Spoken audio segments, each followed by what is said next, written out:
VCs from around the US come in to Nashville to look at these pitches from the Entrepreneur Center. And someone would get a lot, millions of dollars. And I noticed that the people that were smiling, these people that were focused on the people that were smiling, they wouldn't get funded as fast. They would eventually get funded, but not as quickly, because the people they were paying attention to were the people that were there for the wrong reason. And the wrong reason being, and how you would know, is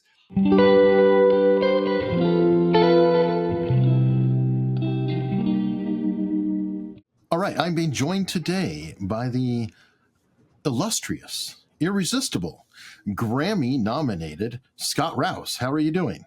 I'm doing good, man. How are you doing? I'm doing all right. Oh, by the way, you do other things too, I think, body language, right? Yeah, got into that a little bit. So we'll see how that works out. Now, people know Scott as being part of the infamous behavior panel. However, Scott, you've been kind of doing your own thing with Behavior X on your channel. Can we talk about that? Yeah, man. Yeah. So what I decided to do was, since I've got my channel, which, I used to post up these little, like really short video. You remember those things, those little short videos where I'd go, hey, go to Scott, and pop up and go, Scott Rouse, go to Scott Rouse. So then after we got a lot of followers and stuff, I started getting all this email, a lot of comments. You should, I get a lot of questions, in other words. So I thought, well, I'll just answer questions on my site, So I said, look, if you got any questions about body language, behavior, psychopathy, then let me know and I'll answer them for you. And everybody wants to know about psychopaths. So that's the big one I get all the time. So I'm turning to the Psychopath channel, it feels like. I saw that you actually labeled Psychopathy Talk as multiple episodes. Is that an episodic series within Behavior X, or is that the direction of the channel overall? Yeah, no, that's just, I found this thing called Notebook LM. Notebook Language Model is what the LM stands for. And it's a thing you can put in a study, a PDF, because I get all the time on my stuff, I'm like, you got to read the studies on this. It's great because, for people who are nerdy or want to learn about that, because it gets into the details about what I'm talking about. And I'll cite the study and say, you got to check out this study. Well, people are going there and getting those studies. You Google it and find it online, download it. And you can't read it. I mean, you can, but it's so boring. I mean, it's horrible. It's the vernacular that scientists use and the lingo and the jargon they use, so you can't understand it. But what happens in this thing, Notebook LM, is no matter what you put in it, and that's the only information it gets, it squirts out this little conversation between these two with itself. So it sounds like two people, this guy and this girl, or a man, a woman, and they talk about that study. And so it gives you all the details of the study without getting into that minutia that just makes you sick. So, but the only problem with it is one of them's always going, like I always thought, and yeah, and the other's going, wow, I understand. Nobody talks like that. In some little spots, they're trying to make it sound so human they've gone over the top with it. But if you can get past that, then you can actually learn something by just listening to two robots talk about it, or whatever they are in there, So. Well, okay, I'm curious on that because as a music producer, and I'm also working with AI right now, quite a lot with my new channel, Proven Conspiracies. Mm-hmm. One thing I don't do on that channel, though, is I don't use 11 Labs or AI voices because I don't find them really ready at this point. Now, I'm not sure how you feel about it. You're a Grammy-nominated producer and, have a beautiful, mellifluous voice. I'm just wondering, do you feel that there's a little bit of an uncanny valley aspect of AI voices? Completely. They don't have it figured out yet because it's people who are in there learning about it and they go, this works. Let's put this out. This works. Let's put this out. And at the beginning, all those weird little videos would come out of a guy eating pizza and it would just turn into a mouse or a chicken or whatever it was going to turn into. All that's changing because they're learning more about it and it's learning more about itself. So from a sonic point of view, it's still, the voices sound really, really close to real, but it's the inflections and if anybody's into accents or dialogue, if you listen to dialogue all the time, or somebody talking to voices, you'll hear that instantly and you go, oh, this is not good. It's not real. But it depends on what the source is that it's coming from as far as the information goes. So that's the problem now is when you have great information, but you're trying to sync it up with those voices so it doesn't sound weird. That's the problem. So it sounds like you can believe it.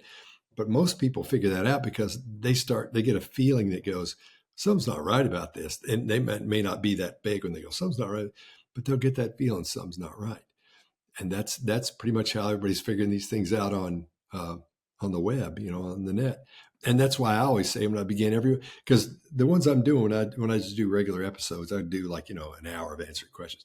But these I'm just doing, if it says Psychopathy Talk on it and it says the study or something like that under it, those are the ones that I'm using the AI stuff for, because nobody wants to sit around and listen to somebody else like me sit there and talk about those things, because I'll go on for 4 days about them.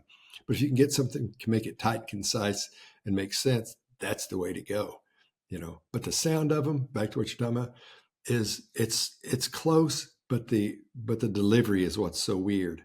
The delivery, because there's actually no emotion in there, so it's feigned emotion that somebody else has created to. Brilliant what they're doing, but it just sounds odd a lot of the time. Oh, for sure, and that's why I put my own voice in it. I personally use tools to help me with generating things like find B-roll for all these different parts and break down the beats of this, put it in, and then I will then do the voice narration, reading it in myself. So there'll be a human, and then myself and an editor I work with go through, and then we swap out all the stuff that was found. Some of the B-roll we leave in, but we wind up swapping out most of it. And so it's kind of a weird combination, I feel, of AI and humanity. And I'm wondering if that's something that you're going for as well, to try to kind of bridge that. Not really, because I'm just interested in getting whoever wants to learn about it that information. So that way, when they see, Psychopathy Talk, they go, I don't want to watch that. It's AI talking. I want to see somebody answering questions, or a human. So then that's the difference for me. I don't. The other stuff I really don't. I'm really not. It's not advanced enough for me to really give a hoot about or be blown away by yet. They're getting it figured out. But I haven't really seen anything I went, wow, or heard anything where I thought it was really cool. Because one thing I noticed about when you see these little avatar, these people that it creates and puts together, most of the time their mouths don't really sync up correctly. So they're getting that worked out. But the gestures they use, they'll start doing this. Let's say I was going to say, that's why I don't want to do that. They'll go, that's why I don't want to do that. And they'll keep going. It's just weird. So many little weird things that nobody's focusing on that yet. They are some, because everybody has an understanding of how someone talks, and they may be recording someone and say, well, when they talk about this, how do they act or whatever, but it's really not spot on yet. It's really not on. So we have some people who do weird ones like oh man, yeah, I know. Those are the worst. But if you listen to the ones I'm doing, it has a man and a woman, and the woman goes, and she says like all the time. Like I thought that, but sometimes it's in the weirdest places, and the guy goes, wow, like that. So it's just it's really odd. It's really odd. It's kind of funny. Can you change them out? No. Okay. There's a way, I'm sure, if you got into it, you could have an avatar that just said the woman's thing, and then another one said just the guy's thing, and sit there and have them talking. But why do that? Most of the people that come to, for me anyway, they come to my channel are just listening. They just throw it on. They're doing something else. One concern I have is hallucinations. Do you verify the output and say, okay, yes, this is correct? And have you run into times where it really actually kind of gets it wrong and you need to correct it? The only thing I came across was one time where it made a statement that I didn't quite agree with, because I hadn't read a study on that part yet. Usually, I'm all the time talking about read this study and that study, but I don't talk like I do. But I'm really I like to stay up to date with what's happening. So if anybody asks me if I'm training, I don't give somebody some information that'll accidentally get them killed if they use it wrong or take it in wrong. So there's just been one thing that I took out, and it was a couple of days ago because I've got several of those in the can already. And I had to take it out because I didn't know about it and I couldn't verify it as I went through. If it hits me wrong, then I'll do it. But I listen to all of them, make sure everything is as far as I know, true and correct. Because it's the only information it has are these studies. But you're right, it could be some kind of digital hallucination that it's having to think that it's given information that's okay. I don't know. I've never really thought of it that way, but I just check them and make sure it's cool. If it says something that I can't verify or find in that study, then I take it out, and I've only had to do that once. Okay, I mean, that makes sense. I'm asking because I literally use ChatGPT quite a lot, and I argue with it. An example would be I said, I asked the question, give me a list of agents or give me a list of individuals who were in the OSS and later were in the CIA. Mm-hmm. And it gave me a list. I knew the names. I was like, well, what about George Hunter White? Oh, you are correct. George Hunter White was in OSS. And I'm like, okay. And I feel like you have to really pay attention. There's been other times where I'll ask about a person or a person will come up in research and they will quote them using 2 generations. My wife does a lot of genealogical research. I don't know if you're into that. And there's a lot of mistakes that are made, especially when you have fathers and sons and grandsons with the same name. You'll have incidents where they'll talk about one generation, then another generation, kind of like combine the 2 generations or things like that. And I feel like AI sort of does that as well. Oh, I don't use ChatGPT a lot. I do if I'm, this is going to sound so horrible and childish and immature. But if I think of something that's funny, I'll see if ChatGPT will make a picture of it, then I'll send it to the guys. But other than that, I don't use it for anything but making, a frog playing a banjo sitting on the commode or something. It's something that I think might be funny. Highbrow. Yeah, they're intellectual stuff. So someone of my intellectual ilk. All right, so let's switch back because everybody's going to be like, who cares about AI? We want to talk about psychopathy, and we want to talk about questions and answers. So I'm curious because one thing I've learned in my past is that by teaching something, you actually learn it more yourself in a much deeper manner than you had before, just simply because your notions are being constantly challenged by questions. Mm-hmm. And are there any questions of late that have really made you think or sent you down any rabbit holes? Some of them do send me down rabbit holes because people will think of stuff I've never thought of before or heard about or read about. I can't think of a specific example because I've got there's so many of them. I get probably 50, 100 questions a day through email. I get a whole lot of email about them, and I try to go through each one of them. And I'll send a little thing back sometimes. Go, hey, it's a great question. I'll answer it. It'll be in the next episode. Then I'll have so many that it'll be like 3 episodes away. But there's I can't think of any specifically, but I know that does happen because if I give them an answer, I want to make sure it's real. So if somebody that isn't but somebody I haven't trained, to say if they're a police officer or in the military or something, and they read that or they hear that and they say, oh, okay, I understand what's happening here. I got to make sure they understand what's happening. I can't give anybody, it's just my pet peeve. I can't give out bad information. That's my worst thing. So when I get questions though, I make sure that if I don't know them later on, and if I'm recording, I go, I don't know. I'll find out and I'll tell you the next show. It'd be cool if I could go on and say, yeah, let me tell you all about, because I know, but you can't know everything, but you have to be able to get to it. So I can get to that information. I know who to call or where to look or, pretty much I can tell you which universities are focused on what part of neurology or what part of psychology that I can check with. And if that person there doesn't hate me already from asking them questions over the years, I'll get an answer, hopefully before that show starts, back from them, or they'll call me. So So how is it different for you in terms of, the feeling and the delivery and stuff, doing the show like that where it's just, straight Q&A versus what you're doing in the behavior panel?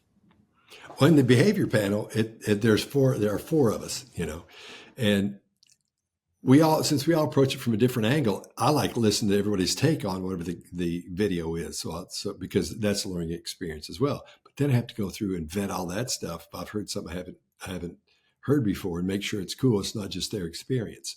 Because if it's from something that I haven't read about or haven't done, I'll say, in my experience, this. Whereas a lot of people, most people who are body language experts will say, here's a fact. None of us go, here's a fact, unless it's studied and all that. If it's our experience, we all pretty much go, hey, listen, my experience, this, and this. But sometimes you assume that everybody watching is the same group of people that's been watching up to that point, and they've watched every show, so they know it's your experience. So we'll forget to say, in my experience, this happened. So on my thing, I don't have to keep track of what's happening. I don't have to, since I'm the one that records everything, gets everything ready, and make sure everybody's good to go, got sound. It's like what you're doing now, except with, when you have guests on, it's the same kind of thing. So it's hard to think about what the body language part of it that you're delivering, because you're keeping an eye on everything. That's why people think for a long time, people thought I didn't like Mark because every time you start talking, I'll be looking like this. But on my screen, I have a little thing where my notes are. And so I'll look down at my notes, and it looks like I'm looking down at Mark and frowning, but I'm just reading, So everybody's like, well, Scott hates Mark. Scott really hates Mark. So, and on my thing, I can give less, I can, in my life, my give a shit is broken. So if I'm on the show, I can't be that way. But on mine, I don't have to worry about any of that on my channel, because I don't have to worry about hurting anybody's feelings. I don't have to worry about making sure that everybody's looking the way they should, or I didn't hear something on there that I wasn't supposed to hear, or trying to keep it rolling, trying to keep the main vibe throughout the whole thing happening by interjecting something. So on these, I just talk. I don't have to plan anything. Just get the questions. I've got somebody types them all up to me, sends them to me, and then I put them, just read them off. So that's the part, unless I read the emails, because a lot of times I'll read them and then just send them, and they'll put them in a little PDF and send them back to me, and I can answer them that way. But it's more freedom, basically, doing it the way I'm doing it, because I don't have to worry about anybody else, and nobody has opinions or anything. Nobody, and we all don't have any big opinions about how anything looks. Hell, you've seen our shows. It looks like a South Park episode, the graphics and everything, because I don't know what I'm doing. I'm slowly figuring it out. But I don't really have to worry about that, or I don't have to worry about somebody saying something that they, a cuss word or something they shouldn't have said, and I have to go in and find it and then click it out and that kind of thing. So there's less stress with it, I guess.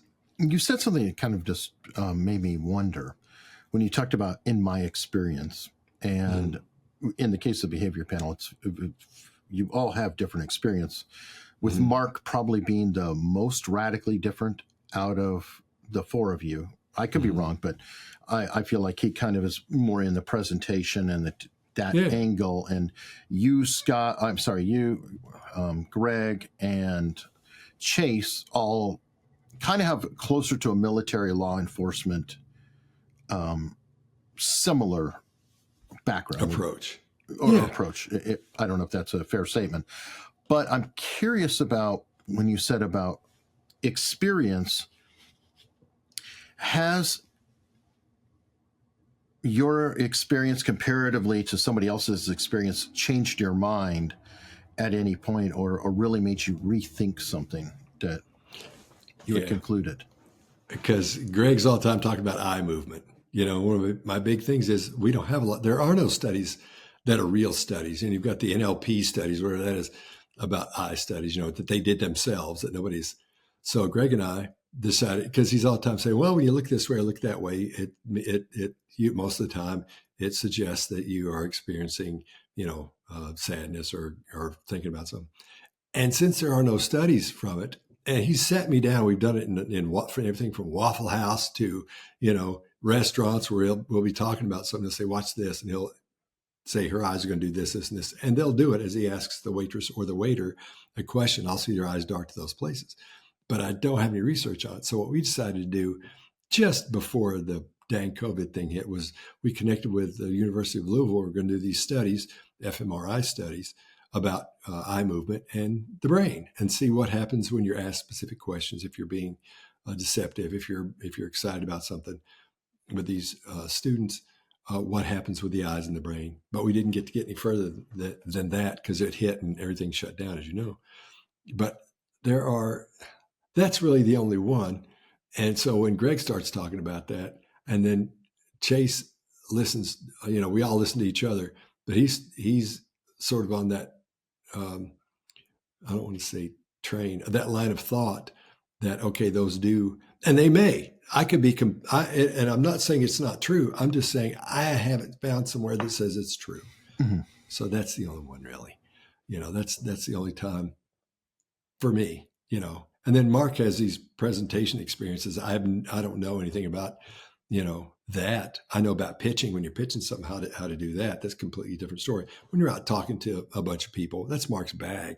So there's no, it's not that I'm not interested in that, but I'm not going to go research, a crowd reaction to how somebody does this or this, unless it's somebody pitching an idea, a product, or a service that they're doing for their startup.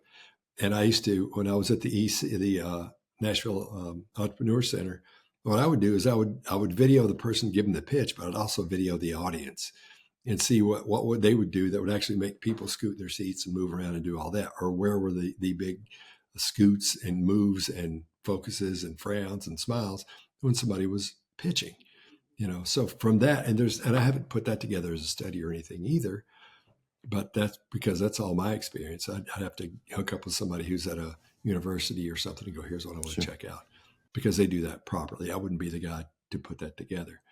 But so I think eye movement's the only thing. It's not that I disagree with Greg, and he'll tell you that because I'm all the time talking about that. I just don't, there's just no research on it. It's just not enough for me to feel good about saying you look down when this, I feel good about saying you look around when you're thinking. But other than that, I don't have anything in there I can prove scientifically. Well, fair enough. And if I recall, one thing that stood out to me is I think you were talking about not only entrepreneurs, but as a producer, you would be pitching to labels. And they were similar. But you had mentioned that the person smiling at you is probably the one who's never going to buy it. Can we go into that again? I know you've repeated it a lot, but I do love this, and I think it's always important for people to understand. It's almost counterintuitive. Yeah. What I noticed was, in my experience, when someone's pitching an idea, and let's say there are anywhere from 100 to 500 people in the room, because quite often at the Entrepreneur Center, they would do these pitches and have these, sometimes they would have contests, and sometimes they would have these VCs from around the U.S. come in to Nashville to look at these pitches from the Entrepreneur Center. And someone would get a lot, millions of dollars. And I noticed that the people that were smiling, these people that were focused on the people that were smiling, they wouldn't get funded as fast. They would eventually get funded, but not as quickly, because the people they were paying attention to were the people that were there for the wrong reason. And the wrong reason being, and how you would know, is if you're pitching and somebody looks up and they're just smiling at you, they're not thinking about what you're saying. They're not running those numbers. They're not going, how is this going to look in 3 years to 5 years? Because I've got to take this back, to the other people and say, look, here's what I've got. Here's the way it looks to me. So they're not planning. They're not thinking. They're not trying to look ahead of what might be happening. The people that are the people with their legs crossed and their arms crossed and doing this number. Whereas most of the time people look at that in other situations and they go, this person thinks I might be full of it. Well, that person is trying to decide whether you're full of it or not, but you have their full attention. And they're running those numbers. They're thinking, how is that going to look in 3 years or 5 years? If I take this back, what's my wife going to say when I say I'm going to invest $1 million, $2.3 million in this? How's this going? So you see them doing all these little weird things with their faces, and they'll get all serious looking and start writing things down. Now, if you do see somebody that's smiling and you see that person that they came with sitting right next to them and they're doing that, then that means the money guy who's actually got the money is there watching the pitch, while his money guy is running through the numbers, is going to be able to say, hey man, this is great, or it's not good. We don't need to do this. From my opinion, I don't think we should do this one. because that person's the one paying attention to looking at your, in other words, your body language. They may not realize it. They're listening to your numbers. They're listening to your forecast financially. They're listening to your finances as you go through all that. But the person that's going to finance it, who's not a numbers person, just sitting there listening and watching, going, wow, this looks great, or I don't like this. So that's my take on it. That's one thing I always make sure I get across to people pitching is the person you want to pay attention to, or the people you want to pay attention to, are not going to be smiling at you. They're going to be frowning at you, and they're going to be thinking, is this guy or this girl full of it? What's going on here? Let me think. So they'll have that concern on their face, up at their brow and in their teeth, and they'll be looking, goofing around with their face and their arms or their hands. It'll look closed off. Should you change your presentation while you're doing it to cater to these people, or should you put more focus on the people who are reacting in that manner versus those who are smiling? Yeah, your pitch should already be ready. You should literally know it forwards and backwards. So you just start focusing on those people that are frowning, because they're the ones that you're pitching to. Those are the ones that are actually making decisions as you're talking to them. And because all you're going for in a pitch, everybody thinks, I want to pitch this and get funded that day. No, you're just going for another meeting. So that's another thing you got to think about. That's another reason your body language has to be on. So this person likes you and wants to meet with you again.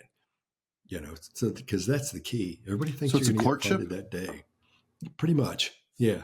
And then they start vetting you and make sure everything you said was true, making sure that the finances you show that they're there, or what you've done so far, and the people you're supposed to be connected with, make sure that those connections are solid. You do a background check on them, basically, to make sure everything is cool, make sure everything is as it should be. Okay. Well, obviously most people are not familiar with this kind of pitch meeting. However, they do get some exposure to it through the show Shark Tank.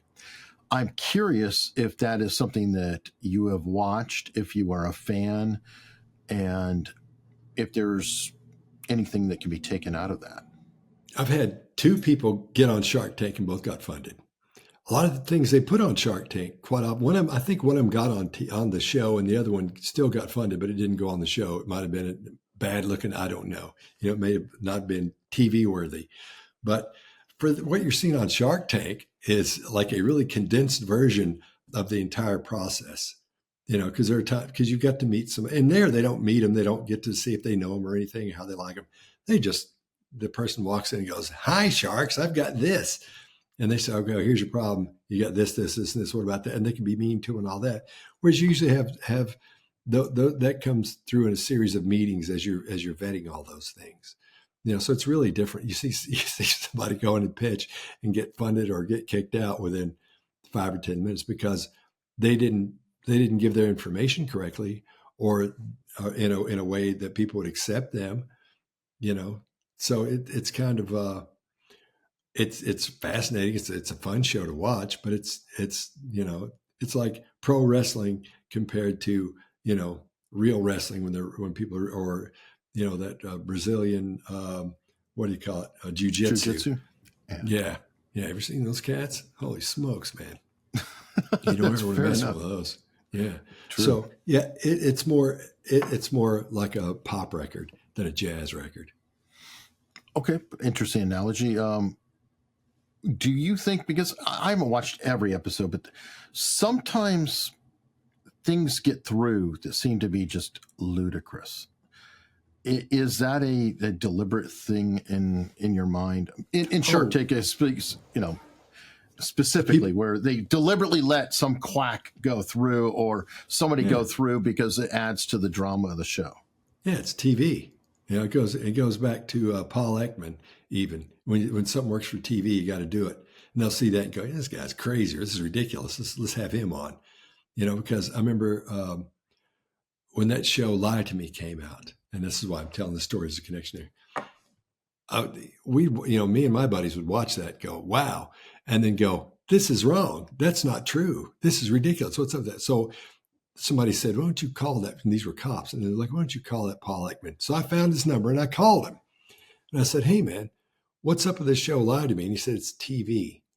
And I said, "What do you mean it's TV?" He said, I'm actually there on the set for some of that stuff, and they'll come up and say, "This is what's going to happen. Does this look right to you?" And you go, "No, not at all." And they go, "Okay," and they do it anyway.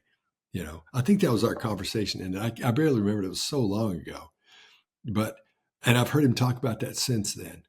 But he kept saying it's TV.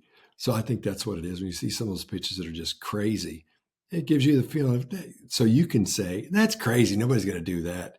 But then one of those people may see the thing in it and go, I'm in, I'll do it. So that makes it even more fun. So you don't really know who's going to do what, I guess. Just maybe that adds excitement to it. Did you see, I think there was some studies done on Lie to Me and The Mentalist and other shows that found that people who were fans of the show and really into it performed worse than the average person in detecting deception. That would probably be why, because a lot of it was wrong. Like Paul Ekman was saying, a lot of that stuff is just, it's what, people want to see and hear. It sounds cool. I don't know. Because the things on Lie to Me, they call micro expressions, weren't micro expressions a lot of the time. If you can look at somebody in a hospital bed and say, arrest so-and-so because he lifted his finger a little bit when I said so-and-so, or his eyebrow went up, that's crazy talk. It's just, you can't do it. But people want to get into something they can believe in and be a part of and say, I get it, which TV people know that as well. So I understand why they would do worse, I believe. Okay, what you mentioned micro expressions. I don't know if I've asked you this before, but is there anyone who has given you a nightmare of a time to actually read and sense whether they were being truthful or deceptive? Just any particular hard read? You mean like if I'm interrogating somebody, or is it somebody that I'm just talking to?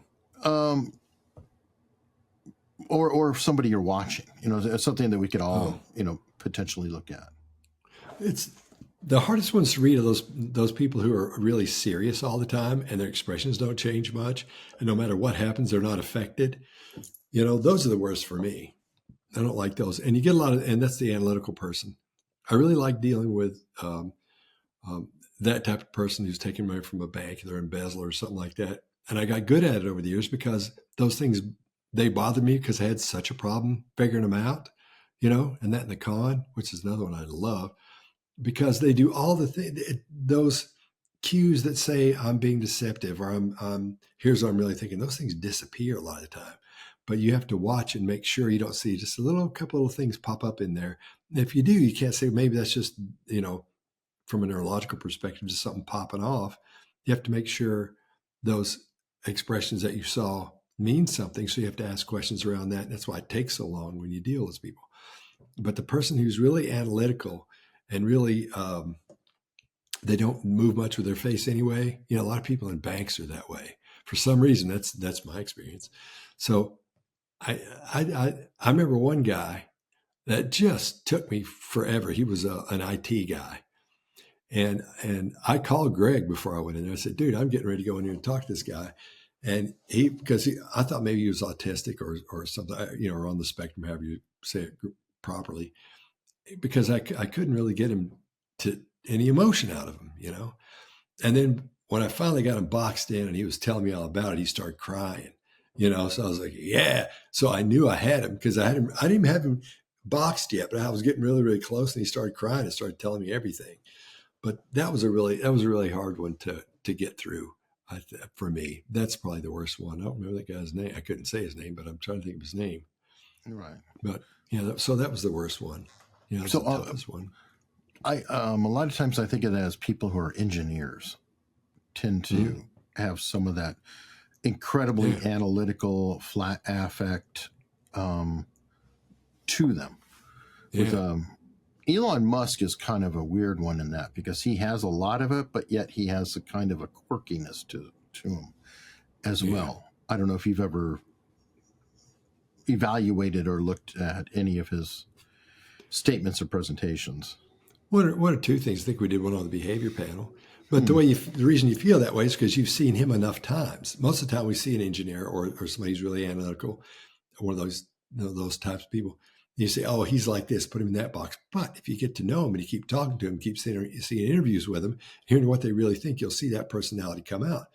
Same thing with Elon Musk. If you look at any of those interviews or things he's done by himself, by themselves, just one thing at a time, you couldn't figure him out. You wouldn't know he was funny. You wouldn't know he was this. You may not know he was that. But once you see that body of work, in other words, of his interviews and him talking about things, then you get an idea of what his personality's like. So that's why it's so tough with people who are analytical, because you don't have that background. You don't have all those. I think Elon Musk would be easier to get to admit something he'd done wrong than just somebody you just met. Because I think I have a pretty good, and as you do, pretty good understanding of what kind of personality I'm dealing with, or how his view on things. So I could ask questions that would bump up against those, or would make them, or would agree with them, whatever needs to happen to evoke emotion, so I can find out where I am in the questioning. Okay, so I'm going to switch to the psychopathy now, because you've always shown an interest in it. It's not just your audience; you're into it. So, has anyone asked you who is the most terrifying psychopath you've evaluated? Yeah, there was a guy, and I actually called Greg after this, and I was like, "Wow, man, you're not gonna believe this." And this guy reminded me of a lizard. It was really, really weird. He just all the things he did, he wasn't sticking his tongue out or anything, but for some reason I kept thinking this guy's like a lizard. And the things he would talk about as he was just bald-faced lying, because I knew the background, I knew what had happened. I've seen a video of him not doing what he was, or doing what he says he's not doing. But just the way his delivery on that just scared me. It didn't scare me, but it just kind of freaked me out, because it looks so real. It looks so good, him delivering that, So that's one of the ones that I looked at and said, man, this guy is, this is scary. I mean, because he hadn't, and it was, there was, and it's odd to say, because I'm always talking about how psychopaths don't really experience emotion correctly. There was no emotion in this. And I'm always saying, it's just a body running around. This was just a body running around. It was really weird. It's really odd behavior, that looks so real. It's like those AI things. He knew what to do, but his timing was off, but it looks so real, And then later when I watched the video of it, I was like, oh, there it is, because at the time I was really focused on him, and you don't see it as a whole. But when you go back through it again, you'll see things you miss.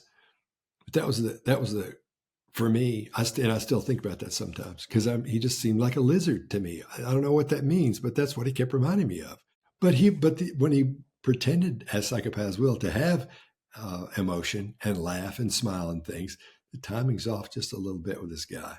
So, and the reason it scares me is because I thought, what if I ran into this guy in my house or something? If I come home and he's waiting in there on me watching TV, and then turns around and goes, welcome home, something scary like that.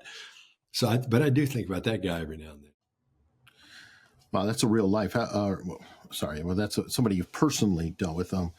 How about ones that you've evaluated either by yourself or with a behavior panel that people could look at?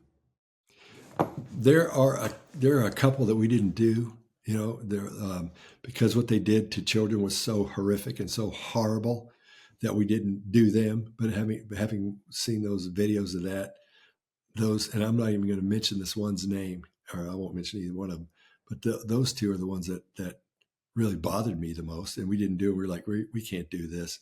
That's why we don't do anything graphic about little children, or anything really graphic at all, So it's, I don't like that kind of stuff, having, seen so much of it, while we're doing that, you think you get used to it, but I don't like those. I don't like those things at all.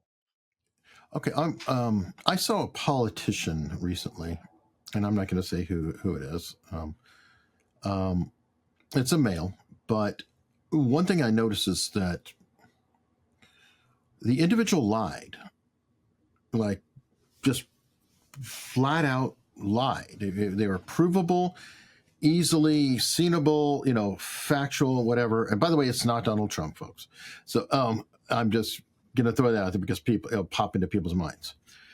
Have you run into that before, though, seen a pathological liar who they say the truth and a lie with no real differentiation. Yeah, yeah, that's how they do it. And I've talked to people who I've shown them how I know they're not being honest, how they're lying, and show them a video. And they, I don't know, man, I don't know. And you want to go, not a video, but telling them all the things that I know for sure, the facts about that, and them still denying it all. And there's no way it wasn't this person. It's incredible because they're guarding that ego, which I understand. But it's some of the things you see in here are just fascinating. When you see those, you go, wow, I'm in here. It's on video, but you never can show it to anybody. But it's like, wow, I'm in here by myself. I wish somebody was in here to see this too, because some of them are just, yeah. So that's fairly common.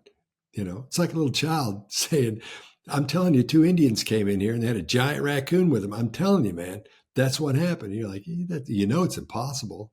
But they keep saying, I promise that's what happened. And that ate all the cookies. That took every one of them. You swear to God, I've never seen anything like it before in my life. And they'll just keep lying about it like it's nothing. I guess I don't, again, it goes back to ego protection. You get into psychology and all that. But do you ever have to switch methodologies though, because they're impossible to read? That's where I'm going. I mean, are those people who just say shit? And I mean, whether it's true or it's false, you can't differentiate. Yeah, well, that's why you have to stay with an interrogation. Body language is just part of it. That's just an additive you can use. A lot of people don't use that, but you can use just the game of boxing somebody in, so they have to agree to it, or even if they don't agree to it, they'll say, I don't know. They'll still say it wasn't them, but you just have to use logic to get to them that way. So yeah, you can, if a person just came in and sat there and you weren't getting anything out of them that way, you could still ask them questions and get them boxed in that way from a logic perspective. So okay. I mean, that's an entirely different game, but when you can layer, a knowledge of body language on top of that and their behavior, that's a whole other, instead of staying with the generalities these days, a lot of detectives don't have that training.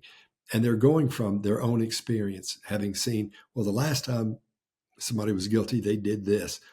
That could be, a one-off there, but they'll think it's that way every time. There's a guy in Fontana, wherever Fontana is. His last name's Perez. And I'd suggest looking that guy up, because these guys interrogated him and did it wrong and missed all of it. Missed everything that told him this guy didn't do it. Even when they found out he didn't do it, they didn't tell him that they knew. I mean, it's horrible. I don't want to give it all away, but yeah, go look up this guy. Just put in Fontana, then Perez interrogation. There's only 2 or 3 minutes of it at this point, so we can find. But there's that's a fascinating one. Watching people get it so wrong. Well, that's amazing. Now, what I like to wrap up with in general with these is to ask the question, essentially, what question should I have asked you this round that I did not? When am I getting a haircut? Look at this thing. Oh, that's what I would have asked. I said, man, what's up with your hair? What's going on? Because I'm going to have to wear a hat. It's gotten so bad. I've just haven't had time to get it cut. So that's what I would have asked right out of the gate. What's going on with your hair, man? That would have been the first one. Okay, fair enough. So, well, folks, hopefully I can get you back, Scott. There's been too much time in between, and definitely ask some questions below in the comments, everyone. And maybe next time we can put Scott to the test and he can answer questions on here like he does on his own show. Oh, yeah. Yeah, that'd be great. I'd be into that. All right. Well, Scott, thank you so much today. Thanks for having me. I really appreciate it, man. Thank you.